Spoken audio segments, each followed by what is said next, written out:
Monsieur le Président, Mesdames et Messieurs, nous allons clôturer cette série de panels par celui si passionnant et intéressant qui est consacré à une dimension essentielle de la transformation industrielle, à savoir la chimie et technologie, avec comme sujet intéressant l'innovation et la performance industrielle, à l'heure où la compétitivité ne se joue plus uniquement sur les coûts, mais aussi sur la capacité d'innover, à générer de la valeur, à transformer et à créer de la richesse. La convergence entre chimie et technologie apparaît comme un levier fondamental et aussi décisif. La chimie, en tant qu'industrie de transformation par excellence, se réinvente aujourd'hui à travers l'intégration de technologies avancées, la digitalisation, comme ça a été annoncé, l'intelligence artificielle, l'intelligence des matériaux.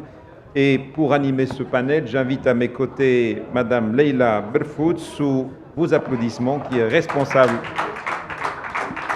département R&D Ruminex Management. Merci de me rejoindre, Madame, sous les applaudissements de la salle. Et je vais vous convier donc à inviter vos panélistes pour vous rejoindre. Merci. Excellent panel et à tout de suite. Donc, bonjour tout le monde. Comme ça a été précisé par Monsieur Mounir, c'est un plaisir de vous accueillir à ce panel consacré à la chimie et technologie, innovation et performance industrielle.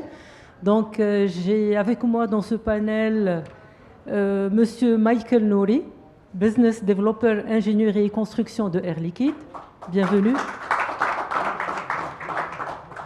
Monsieur Romain Goutfangas, Global Key Account Manager de la division Battery Materials de BASF. Il va être exactement. Oui, il est derrière. Exactement. Bienvenue, Monsieur Goutfangas. Monsieur Uthman Ya'laoui, VP of Business Development de Innovex. Très heureux de vous accueillir, Monsieur Uthman. Madame Majda Moumni, CEO of OCP Solutions. Très heureux de vous accueillir, Madame Majda. Et Monsieur Saad Chachou, le vice-président recherche et intelligence artificielle de ABA Technologies. Très heureux de vous accueillir, Monsieur Saad. Bonjour. Bonjour, bienvenue.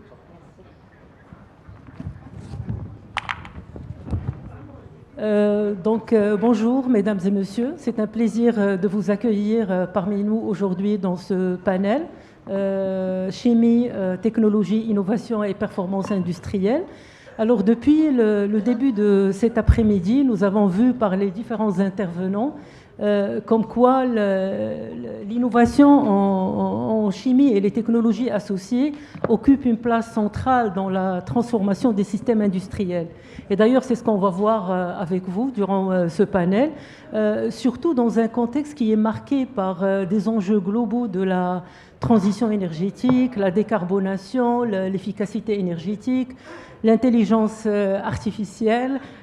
C'est ça. Donc ce panel va nous offrir l'opportunité d'explorer et de découvrir ces avancées qui ne se limitent plus à la création des nouveaux produits, mais de repenser en profondeur les procédés industriels, les chaînes de valeur et le système industriel globalement. Donc, pour éclairer ces points, nous avons le privilège d'être accompagnés par des experts aux perspectives variées. Et merci, mesdames et messieurs, pour votre présence et votre intérêt. Et sans plus tarder, je donne la parole à monsieur Michael. Je sais, monsieur Michael, que Air Liquide a engagé un grand effort autour de la capture de CO2.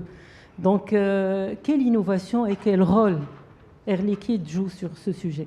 La parole à vous, monsieur Michael. Merci. Merci beaucoup. Tout d'abord, bonjour à tous et merci beaucoup de m'accueillir. Moi, c'est une première au Maroc, donc je suis très content d'être là, surtout pour une conférence de cette qualité. Bienvenue. Je vous prie aussi de m'excuser, parce que je n'ai pas forcément l'habitude de parler en français, enfin de donner des conférences en français, donc merci beaucoup pour votre patience. Donc j'ai pas mal de chance, parce qu'en fait j'interviens après Nicolas, qui a déjà bien introduit ce que faisait Air Liquide et et notre métier et ce qu'on a au Maroc. Donc je vais vous épargner tout ça et je vais essayer de plonger sur le sujet donc, de la capture du CO2 qui me paraissait intéressant parce que donc, on voulait parler d'innovation et que c'est un sujet qui est assez peu abordé aujourd'hui dans l'écosystème marocain, qui est très fort sur l'hydrogène vert, qui est très fort sur le renouvelable, sur les batteries, et qui n'a pas encore trop abordé le sujet de la capture du CO2 et de son utilisation. Donc, si on parle d'innovation, n'ayant pas forcément le talent des précédents intervenants, je ne vais pas parler trop de technologie, mais en effet, il y a une partie importante de l'innovation sur la technologie, sur laquelle je vais revenir. Il y a aussi tout ce qui est innovation sur les business models, qui sont importants quand on parle de la capture du CO2, et bien sûr, quand on parle d'Air Liquide, de la capacité à intégrer ces projets dans des zones industrielles. Donc sur les technologies, pour essayer de faire court, donc Air Liquide est engagé sur la capture de CO2 depuis pas mal de décennies maintenant, on va dire au moins 50-60 ans. Dans le passé, le but de la capture du CO2 était surtout d'enlever le CO2 des procédés chimiques. Depuis quelques temps, depuis un peu plus d'une dizaine d'années, on a essayé de travailler sur un nouvel type de technologie. Alors, Air Liquide, on a toutes les technologies de la carbone capture, donc de l'absorption chimique, physique, mais depuis plus d'une dizaine d'années, Air Liquide essaie de travailler sur la capture de CO2 via cryogénie, parce que c'est quand même le cœur de notre métier. Aujourd'hui, on vend des gaz de l'air, notamment au Maroc, qui sont basés sur ces technologies de cryogénie. Et donc petit à petit, on a essayé de mettre en place non seulement nos innovations, mais aussi cette capacité à monter en échelle avec des premiers projets industriels dès 2015. Et l'idée, c'est qu'à travers cette capture du CO2, on est capable d'utiliser ce CO2 qui sort de manière très propre. Donc ça, c'est la capture par cryogénie. Et donc aujourd'hui, on met en place des projets. Alors donc pour vous donner un peu d'échelle, en 2015, notre premier projet industriel est aux alentours de 300 tonnes jour. C'est un projet en France sur lequel on utilise ce CO2 qui sert pour le food and beverage, pour les boissons gazeuses notamment. Et aujourd'hui, on travaille sur des projets qui sont de plusieurs milliers de tonnes par jour. Une fois qu'on a dit ça, qu'est-ce qu'on fait de ce CO2 ? Air Liquide n'est pas là pour l'enfouir, ce n'est pas vraiment notre cœur de métier. Donc on travaille aussi sur l'utilisation du CO2, et ça, je pense que c'est vraiment ce qu'il y a de plus pertinent pour le Maroc, parce que c'est un sujet qui va être important. Donc Air Liquide, on travaille énormément sur quelques technologies, pas toutes, d'utilisation du CO2, couplées avec la production d'hydrogène vert. Et donc notamment, un gros sujet sur lequel on a travaillé, ou sur lequel on travaille encore, c'est la production de méthanol entre une combinaison donc, de CO2 et d'hydrogène. Et là-dessus, ce méthanol qu'on va pouvoir appeler e-méthanol peut proposer pas mal de débouchés, que ce soit pour l'industrie maritime, donc il y a des players comme Maersk ou CMA-CGM qui sont vraiment positionnés sur l'utilisation du méthanol décarboné, ou enfin toujours carboné, mais du méthanol bas carbone, on va appeler ça comme ça. Et donc là-dessus, ça va être un vrai enjeu pour Tanger. Et puis, il y a la possibilité d'utiliser ce méthanol pour des produits comme les SAF, donc les Sustainable Aviation Fuel, qui vont servir pour la décarbonation de l'industrie de l'aviation. Alors, juste pour finir sur les autres types d'innovations que je voulais mentionner. Donc, il y a les business models, et là-dessus, ça devient clé quand on parle de ces sujets de carbone capture, parce qu'en effet, c'est des sujets qui sont très compliqués, qui impliquent beaucoup d'acteurs très différents sur la chaîne de valeur qui est un peu longue. Le gouvernement, les différents acteurs qui vont jouer sur la capture ou sur le transport ou sur l'enfouissage ou sur l'utilisation. Et donc là-dessus, Air Liquide, on est au cœur de ce qui se passe en Europe, mais aussi à travers le monde, pour créer ces écosystèmes. Et dernier point d'innovation sur lequel on travaille fortement, c'est notre capacité à faire en sorte que ces projets-là soient parfaitement intégrés dans les zones industrielles et qu'on puisse récupérer du CO2 d'une industrie, l'utiliser à côté, la transporter ailleurs. Et donc ça joue un rôle pour rendre ces projets-là viables ou tout du moins plus compétitifs. Merci Monsieur Michael. Donc, vous avez parlé des différentes innovations qui ont été développées par Air Liquide et le rôle que joue Air Liquide sur ce sujet. J'aimerais maintenant vous amener sur un autre aspect tout aussi important, celui des défis de développement. Ma deuxième question sera quels sont les principaux challenges qui sont liés au développement de ces projets de capture de CO2 à air liquide? Alors, le problème premier de ces projets-là, c'est bien sûr un problème qu'on va appeler de réglementaire. Est-ce qu'il y a une volonté forte du gouvernement d'avoir de la décarbonation? Donc on s'adresse généralement à des industries qui ne peuvent pas faire autrement, parce que sinon il y a, comme ce qui a été mentionné dans le panel précédent, l'électrification, qui est une voie tout à fait raisonnable pour décarboner. Et donc, quand on ne peut pas faire autrement, est-ce qu'il y a une volonté d'aider à cette décarbonation? Alors, les deux moyens d'aide sont la carotte et le bâton. Soit on va sur des subsides, ce qui coûte très cher et ce qui est un peu la voie aujourd'hui européenne, soit on va sur le bâton, qui va être soit des taxes carbone, soit des mandats. Donc, le problème, challenge, on va dire, c'est autour de ce coût qui doit être absorbé par quelqu'un. Et donc, l'idée, c'est qu'on peut absorber une partie de ce coût en étant intégré, en ayant ces projets intégrés vraiment dans les chaînes de valeur et dans les industries. Et là-dessus, c'est là-dessus que Air Liquide essaye de travailler pour réduire au maximum l'impact. Et il y a quelques projets qui peuvent être viables, même sans réglementation, même sans taxes quelconques, si on parle de projets d'IOR, donc Enhanced Oil Recovery, qui sont un peu complexes, mais qui au moins ont un premier business case. Et la même chose sur les projets qui vont regarder sur l'utilisation du carbone, il y a au moins un vrai business case, contrairement à quand on parle de stockage du CO2, qui lui tient uniquement parce que réglementation. Le deuxième challenge, c'est, comme je l'indiquais avant, on parle de chaînes de valeur très longues et très complexes, qui nécessitent finalement beaucoup de temps de mise en place de ces projets, beaucoup de patience pour l'entreprise. Donc quand on travaille sur ces projets-là, c'est plusieurs années de développement, un peu comme les sujets de l'hydrogène vert quand on parle de taille, parce qu'en effet, ça ne sert à rien de développer ces projets pour quelques tonnes de CO2 capturées. Il faut parler en millions de tonnes, sinon toutes les infrastructures autour de ces projets ne font aucun sens. Donc c'est un peu le gros challenge qu'on a aujourd'hui, c'est comment est-ce qu'on passe du pilote à la vraie échelle industrielle qui est nécessaire. Et là-dessus, il faut aligner pas mal de monde et de planètes. Okay. Merci Monsieur Michael pour ce partage très instructif et sur les avancées et les enjeux liés à cette capture de CO2 et les principaux innovations développées par Air Liquide. Donc je donne la parole à notre prochain intervenant, Monsieur Othman Lialaoui, VP of Business Development à Innovex. Je sais qu'il y a beaucoup d'innovations émergent aujourd'hui dans la chimie et les technologies industrielles. Mais je sais qu'il y a un défi, c'est celui du passage à l'échelle industrielle, le scale-up. Comment, Monsieur Othman, Innovex aborde-t-elle cette question d'industrialisation de l'innovation? Merci. Merci pour votre question. Et en fait, la réponse a été spoilée par mon collègue, puisqu'il faut que les planètes soient alignées. Exact. Et voilà. Maintenant, on va essayer quand même d'expliquer ce que ça veut dire, l'alignement de toutes les planètes. Mais plus sérieusement, je pense qu'une bonne partie de la réponse est déjà dans le propos de mon collègue. En fait, en général, quand on parle de passage à l'échelle d'une innovation, on regarde beaucoup, généralement, la technologie. Voilà. C'est comment est-ce qu'on sort la technologie de la paillasse et comment est-ce qu'on la passe dans le pilotage et comment est-ce qu'on la fait atterrir au niveau industriel. Et tout ça, Dieu sait que c'est un sacré challenge, avec en plus le gros challenge de la fameuse vallée de la mort d'une technologie en sortant de la paillasse pour passer au stade de pilote. Et au-delà, il y a un gros taux d'échec, en fait. Et le challenge aussi d'aller chercher les technologies au niveau des laboratoires et trouver les bonnes technologies qui seront les innovations de demain. Donc ça, c'est tout un travail, justement, sur lequel Innovex travaille, pas tout seul, bien sûr, mais dans le cadre d'un écosystème qui est celui du groupe OCP et celui de l'université Mohamed VI Polytechnique, et notamment avec toutes les innovations technologiques qui sont faites au niveau de l'université. Alors, ça, c'est la partie visible de l'iceberg, la techno.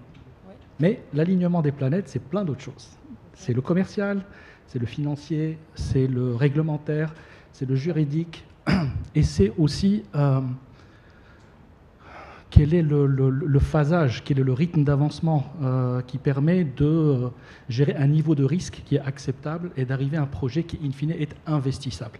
Et c'est le mot-clé en fait de tout ça, c'est comment parvenir à des projets d'innovation qui sont investissables et comment porter une innovation de la paillasse jusqu'à la FID, la décision finale d'investissement. Donc ça, c'est le métier d'Innovex. Nous sommes des business builders. Exact, oui. C'est ce que nous faisons. On travaille sur tous ces aspects-là. Alors comment? D'abord, on a les atouts qu'on a capitalisés depuis 3-4 ans maintenant qu'Innovex existe. Le premier, c'est notre framework de développement. Donc on a une méthodologie de travail qui est vraiment très, très industrielle pour le coup, même si elle est dans l'innovation, avec des phasages bien clairs dans lesquels un projet, pour pouvoir passer d'un cap à un autre, enfin d'une étape à une autre, passe par des pass gates très clairs qui sont très, très documentés et très rythmés. La deuxième, c'est une équipe pluridisciplinaire. Donc au niveau de Parkix, l'avantage qu'on a, c'est qu'on a des business développeurs, mais on a aussi des technologies, des spécialistes technologiques, on a aussi des spécialistes industriels, nous avons des spécialistes dans tout ce qui est marketing et sales, dans le M&A aussi, parce qu'il y a beaucoup de partenariats à gérer, et j'en passe. Donc il y a beaucoup de skills, le legal aussi, il y a énormément de legal intégré. Donc tout ça, ce sont des skills et des talents que nous avons au niveau d'Innovix et qui ont en plus l'habitude de travailler entre eux. Et ça, c'est énorme, de travailler avec les mêmes personnes, ce qui fait qu'on a des automatismes qui font qu'on arrive à aller vite dans la prise de décision sur le niveau de maturité d'un projet. Il y a aussi une gouvernance qui est très importante dans les assets. La gouvernance, c'est notre comité d'investissement dans lequel, un peu, c'est le conseil de classe. Quand on passe, il faut vraiment que les choses soient d'équerre et on challenge énormément les projets de manière, justement, par rapport à ces planètes, est-ce qu'elles sont bien alignées ou pas? Certaines, parfois, ne sont pas complètement sur la ligne. Toute l'idée, c'est de trouver comment arriver quand même à les aligner, ou en tout cas à faire la bonne courbe qui permet de dérisquer au maximum pour pouvoir quand même avancer. Et je finirai par la dernière chose qui, pour moi, est la plus importante de toutes, c'est le mindset. Le mindset de développeur. Parce qu'un développeur va se retrouver en face de plein d'embûches, de plein d'entraves. Ça ne se déroule jamais comme prévu. Et toute la subtilité, c'est de trouver les solutions pour pivoter le projet, pour lui faire prendre un phasage différent de ce qui a été initialement prévu, mais in fine, d'arriver au but qu'on s'était fixé, quitte à changer le plan. Et c'est cette agilité-là qu'il faut avoir pour faire les projets sans prendre des risques démesurés. C'est très clair, Monsieur Huttman, mais dans la continuité de cette réflexion, pourriez-vous nous parler un petit peu des atouts du Maroc? Alors, les atouts du Maroc, je pense qu'ils ont été énormément discutés toute la journée. Ouais. Toute la journée. Alors, je vais vous les résumer peut-être vraiment en deux mots. En deux choses. La première, le Maroc est déjà un hub chimique, reconnu mondialement grâce aux ressources naturelles que nous avons. Nous avons du phosphate, nous avons du cobalt, nous avons énormément de choses. Ouais. Et dans le phosphate, il n'y a pas que le P. Hein. Il y a les terres rares, il y a le fluor, il y a énormément de choses. Donc ça, déjà, c'est un gros atout. Deuxièmement, on est un hub industriel. Il y a du OCP, il y a du Managem, il y a du Colorado, il y a SCE, il y a tout le monde. Énormément d'acteurs chimiques qui sont déjà présents au Maroc. On est connu pour ça. Donc on a un ADN chimique qui existe au Maroc. Nous avons aussi des ressources humaines. On a une population qui est jeune et qui est, même si la formation est un challenge, mais nous avons de la main-d'œuvre qui est disponible. Et nous avons aussi, ça a été dit tout à l'heure, l'expertise technologique qui est en train de monter en flèche au Maroc. Et ça, c'est très important. Parce que pour pérenniser le développement d'un hub, il ne s'agit pas juste d'attirer les industriels. Il faut qu'ils restent sur le long terme. Et ça passe par disposer des capacités d'innovation, des universités, des capacités de recherche, etc. Et le deuxième volet, et ça j'irai beaucoup plus vite parce que c'est celui qui a été le plus abordé ce matin, c'est le classique, mais ô combien important, stabilité politique, position géographique, logistique, free trade agreements. Et je finirai quand même, parce que pour moi c'est quelque chose sur lequel moi, je le vois avec beaucoup d'investisseurs, notamment dans le domaine de la chimie, qui veulent venir au Maroc. Jusqu'ici, on voyait beaucoup d'Européens. Franchement, on va venir beaucoup maintenant de Coréens, de Japonais, d'Indiens, de Turcs qui commencent à s'intéresser au Maroc. Eh bien, nous avons aussi, au niveau de l'État marocain, énormément d'efforts qui est fait pour attirer ces gens-là, au niveau des administrations centrales et au niveau aussi des administrations territoriales, des CRI, des gouverneurs. Il y a énormément de skills de business pour attirer ces investisseurs-là. Voilà pour moi ce qui fait les atouts du Maroc. Merci M. Huttman, c'était très riche et intéressant. Donc je passe maintenant à notre prochain intervenant, c'est M. Romain Goutfangas, de BASF pour partager avec nous leur vision des batteries materials et leur contribution à la transition vers la mobilité électrique. Donc ma première question pour vous, Monsieur Goutfangas, pourquoi les matériaux pour batteries sont-ils aujourd'hui stratégiques pour BASF? En quoi les matériaux cathodiques surtout font-ils la différence dans la performance des véhicules électriques? La parole est à vous, monsieur. Oui, merci beaucoup pour la question. Et aussi merci à la Fédération de la chimie et de la parachimie pour l'invitation. C'est un vrai plaisir d'avoir l'opportunité de représenter BASF aujourd'hui, même à distance, dans un contexte industriel dynamique. L'écosystème au Maroc, en fait, résonne très bien avec ce que BASF développe avec les matériaux pour batteries, dans le sens qu'on aborde, on est vraiment au carrefour entre la chimie, enfin l'électrochimie exactement, et l'industrie automobile. J'aimerais aujourd'hui vous donner un petit aperçu de comment l'innovation sur ces matériaux pour batteries participe au développement d'une filière qui est aujourd'hui en construction en Europe. En effet, les constructeurs européens aujourd'hui vivent une véritable mini-révolution industrielle. On se rend compte que c'est une course contre la montre pour établir une souveraineté technologique en Europe. Et ce virage stratégique, en fait, chez BASF aussi, vise à créer une chaîne de valeur complète, locale, allant de l'extraction minière jusqu'au recyclage des matériaux pour batteries. Cette filière peut être une réussite et être pérenne seulement en se reposant sur des partenariats solides, et c'est pour ça que on voit dans l'écosystème qui est émergent au Maroc une opportunité de nouer des partenariats stratégiques aux portes de l'Europe. Dans mon prochain slide, j'aimerais donner d'abord quelques éléments de contexte en fait au sein de BASF. Aujourd'hui, BASF est considéré comme un des leaders de l'industrie chimique. Il est aussi intéressant de remarquer que le véhicule électrique aujourd'hui requiert 2,5 fois plus de matières issues de l'industrie chimique que le véhicule thermique. C'est pourquoi chez BASF, on a investi depuis 2019 plus d'1 milliard d'euros dans les activités liées aux matériaux de batterie, simplement parce que c'est un marché et un marché en croissance évidente pour nous et un pilier de croissance évident pour nous.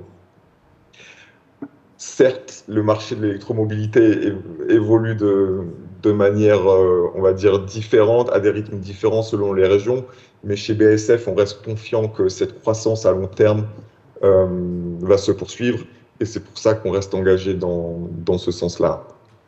Alors, de quoi s'agit-il lorsqu'on parle de matériaux pour batterie? Je vais, sans rentrer trop dans les détails techniques, chez BASF, les matériaux pour batterie, c'est en fait des matériaux cathodiques, c'est-à-dire le matériau actif qui est appliqué sur l'électrode positive de la batterie.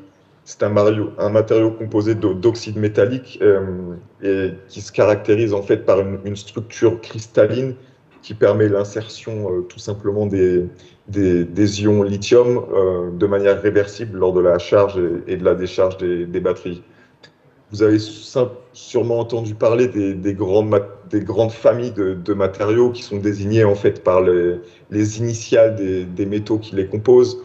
On parle notamment des matériaux de type NMC pour le nickel, manganèse, cobalt. On parle de matériaux NCA ou LFP pour le nickel, cobalt, aluminium ou le lithium, fer, phosphate. Ces matériaux de cathode, aujourd'hui, sont le cœur de la batterie dans le sens où ils vont déterminer la capacité, la tension, donc la performance de la batterie, et aussi la durée de vie grâce à la structure cristalline plus ou moins stable. Aujourd'hui, on a donc un matériau qui va définir l'autonomie du véhicule, la taille et le poids de la batterie dans un espace restreint du véhicule, mais aussi toutes les spécifications en termes de sécurité, qui est un sujet grandissant aujourd'hui dans le développement des matériaux. Au-delà des performances techniques, et on est déjà sur le slide qui illustre en fait les enjeux de ces matériaux en ce qui concerne le coût et l'impact environnemental de l'électrification du parc automobile. C'est le slide précédent, là, je vois qu'on est... Ouais. Exact. En gros, les deux enjeux, donc, en termes de coût, aujourd'hui, ces matériaux cathodiques représentent 30% du coût jusqu'à 30% du coût de la batterie. Donc c'est une moyenne effectuée avec la famille de matériaux NMC. Et dans ce produit cathodique, dans ce matériau cathodique, 70% de la valeur réside dans les métaux.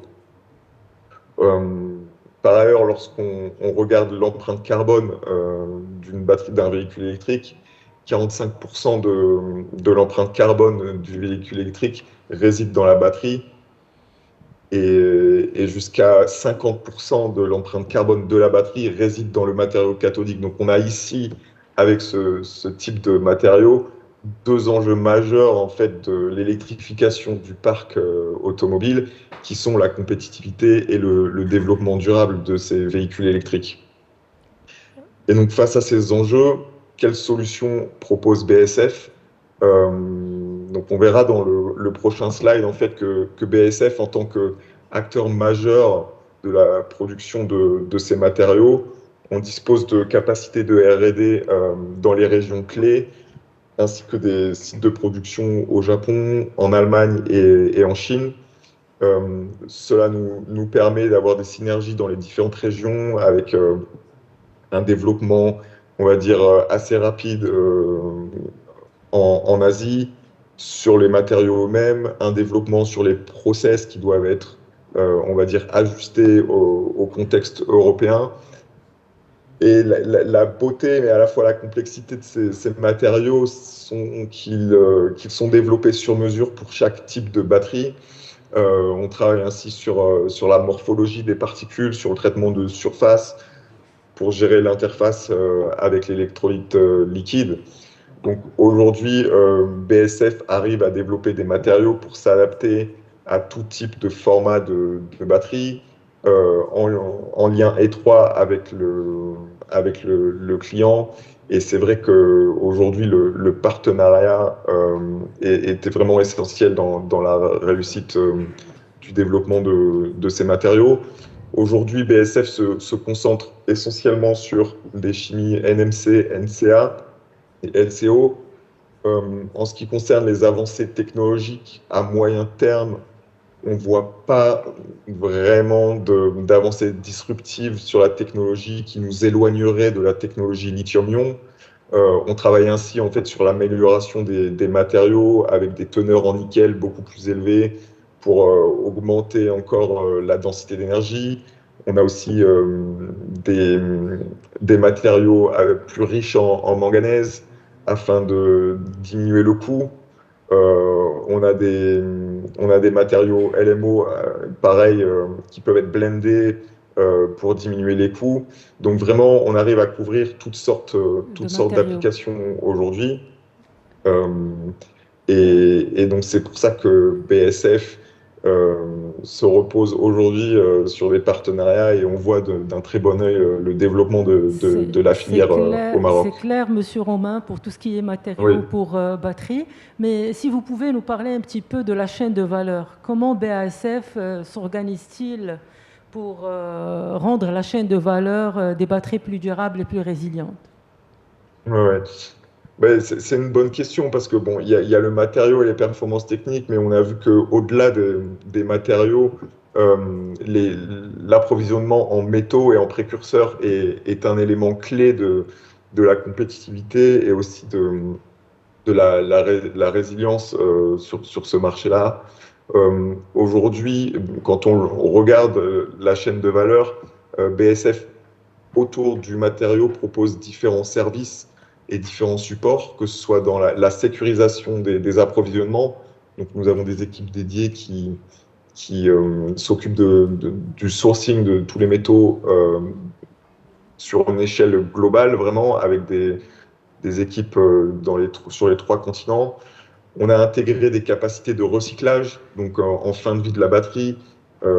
C'est vrai que la batterie en fin de vie représente en fait une mine urbaine, et on essaie vraiment de valoriser en fin de vie les métaux qu'on réintègre dans la chaîne de valeur. On essaye aussi avec des traders, on a 3 trading desks répartis dans le monde pour gérer les risques aussi liés à la volatilité des prix des métaux. Tout ça permet aussi d'optimiser les flux des métaux. Et j'ai entendu un peu plus tôt aujourd'hui toute la problématique de la logistique abordée. Et c'est vrai qu'il ne faut pas sous-estimer la complexité logistique autour des métaux, qu'ils soient disponibles sous la bonne forme, sous la bonne qualité et en temps et en heure dans nos sites de production. Donc tout ça, ce sont des challenges que BASF permet de traiter avec ses équipes de manière globale. Il y a toute une partie développement durable aussi, dans le sens où BASF offre un cadre structuré dans le sourcing des métaux, en essayant d'avoir la plus faible empreinte carbone possible.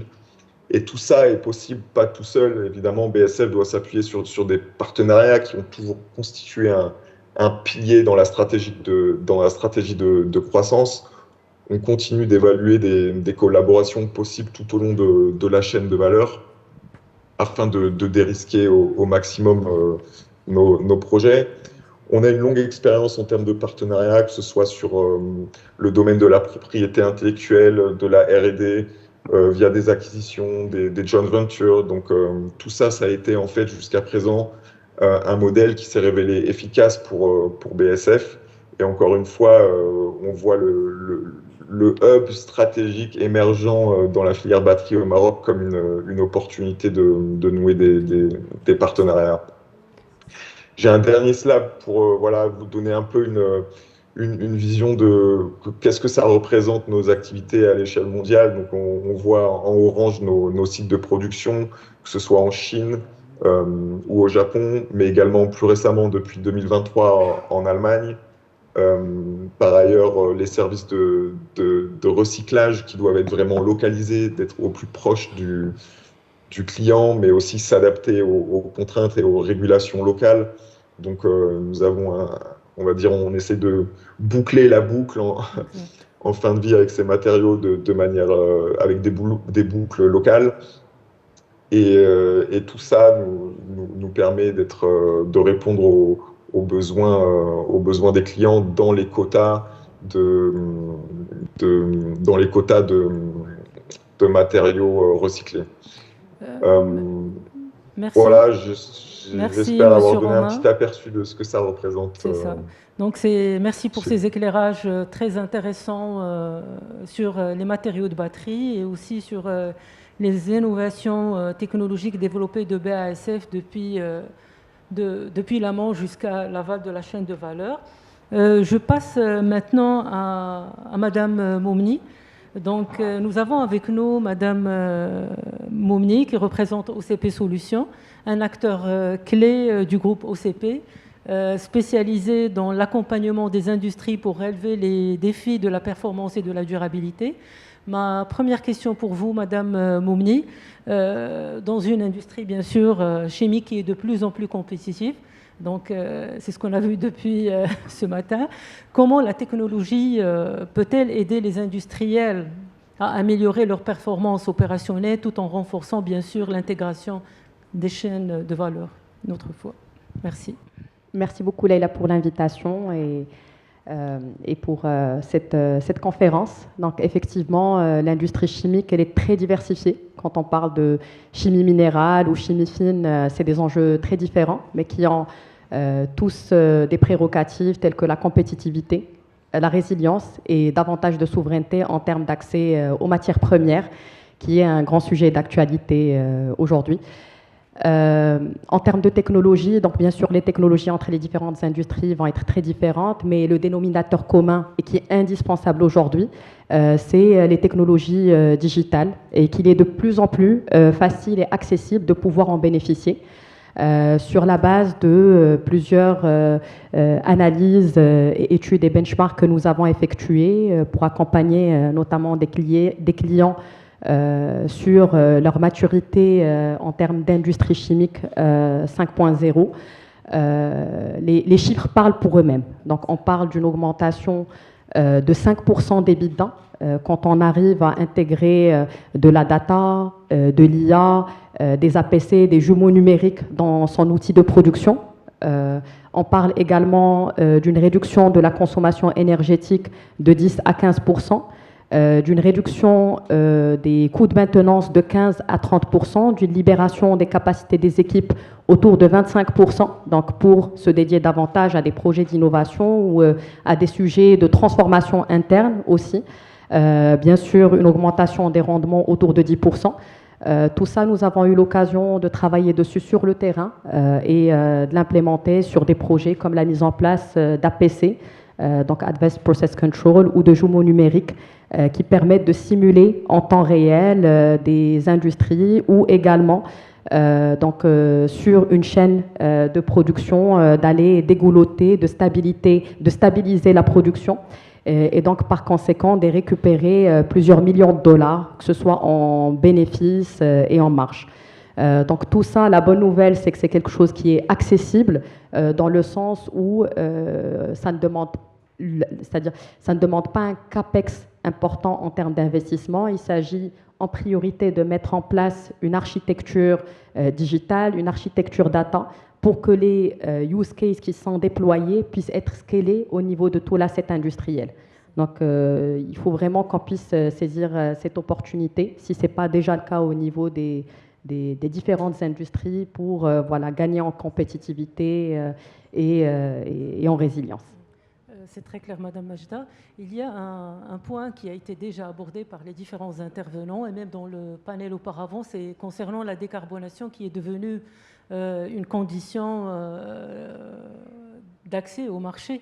Alors, selon vous, Madame Majda, comment la technologie peut être transformée en avantage compétitif et quel rôle joue OCP Surtout Solutions pour fiabiliser la donnée carbone? Merci beaucoup. Alors, effectivement, aujourd'hui, la décarbonation est un impératif. Nous l'avons vu, donc, que ce soit avec le CBAM européen, les changements réglementaires pour pouvoir accéder à des marchés internationaux, pour pouvoir exporter. Et également, en termes de factures énergétiques, aujourd'hui, il est indispensable d'aller chercher davantage de leviers d'optimisation. Donc il est important au niveau des différentes industries de pouvoir non seulement subir tout ça en tant que contrainte, mais pouvoir mettre en place une stratégie de développement durable, une stratégie de décarbonation interne qui permet d'aller traduire tout ça en termes de ROI, en termes d'impact, et effectivement c'est quelque chose qui est possible. Au niveau d'OCP Solutions, nous avons l'occasion de travailler sur des projets comme la mesure de l'empreinte carbone, que ce soit la modéliser sur la scope 1 et 2 ou le scope 3, de travailler aussi sur l'amont, de modéliser, c'est-à-dire par exemple des stratégies d'achat, de modéliser ou de reverse engineer des coûts de production, de travailler sur l'optimisation de l'énergie. Quand on travaille également sur l'optimisation des procédés, forcément, on fait des économies en termes de coûts énergétiques. Et donc, tout ça, c'est quelque chose que l'entreprise récupère sur le court terme, sur son PNL. Bien sûr, il y a d'autres leviers, comme on parle également d'innovation, de pouvoir travailler, que ce soit avec les équipes R&D en interne ou avec des écosystèmes de recherche, des écosystèmes de start-up en mode open innovation. Sur des sujets, par exemple, d'innovation de matériaux, d'innovation de procédés. Et aujourd'hui aussi, on est à la veille de tout ce qui est calcul quantique, où aujourd'hui, c'est déjà implémenté dans certaines industries sur des sujets de ski de ligne avec le HPC, les GPU. Et donc, c'est quelque chose qui pourra révolutionner significativement l'industrie chimique. Donc, et qui pourra apporter davantage de capacité d'innovation et donc, par conséquent, aussi voir comment l'utiliser sur des sujets de décarbonation. Merci beaucoup, Madame Majda. Donc, c'était très clair, mais vous avez abordé un point concernant l'intelligence artificielle.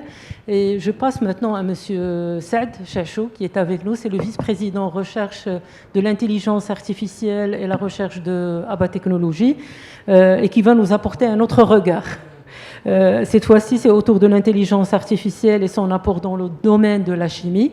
Ma première question pour vous, Monsieur Saad, quel est l'apport de l'IA et plus précisément de votre solution Medifus Research Lab dans le domaine de la chimie? Merci. Merci beaucoup.